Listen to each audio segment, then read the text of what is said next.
Top quality और consistent performance के लिए सिर्फ सिल्वर पंप नाम याद रखना। રાતના સમાચાર આવ્યા છે 3 દિવસ ગરમીથી રાહત મળવાની અંબાલાલ પટેલે આગાહી કરી છે 10 અને 11 અને 12 એપ્રિલ ગરમીથી રાહત મળશે તેવું અંબાલાલ પટેલે કહ્યું મધ્ય ગુજરાતના ભાગોમાં મહત્તમ તાપમાનમાં ઘટાડો થશે કચ્છ ઉત્તર ગુજરાતના ભાગોમાં પણ તાપમાન ઘટશે રાજકોટમાં 37 થી 38 ડિગ્રી તાપમાન રહેવાની શક્યતા જૂનાગઢના ભાગોમાં 39 ડિગ્રી તાપમાન રહેવાની શક્યતા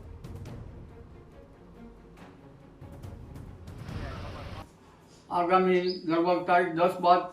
આ વખતે ગરમીમાંથી રાજ્યના ઘણા ભાગોમાં રાહત મળવાની શક્યતા રહેશે જેમાં વડોદરાના ભાગો મધ્ય ગુજરાતના ભાગોમાં પણ મહત્તમ ઉષ્ણ તાપમાનમાં ઘટાડો થશે તો ગરમીથી રાહત વચ્ચે હવામાનમાં પલટાના પણ એંધાણ છે રાજ્યમાં આંધી વંટોળનું પ્રમાણ વધવાની શક્યતા 10 થી 14 એપ્રિલમાં હવામાનમાં પલટો આવશે મધ્ય ગુજરાતના ભાગોમાં પવનનું જોર રહેવાનું અનુમાન અમદાવાદ ગાંધીનગરના ભાગોમાં પવનનું જોર રહેશે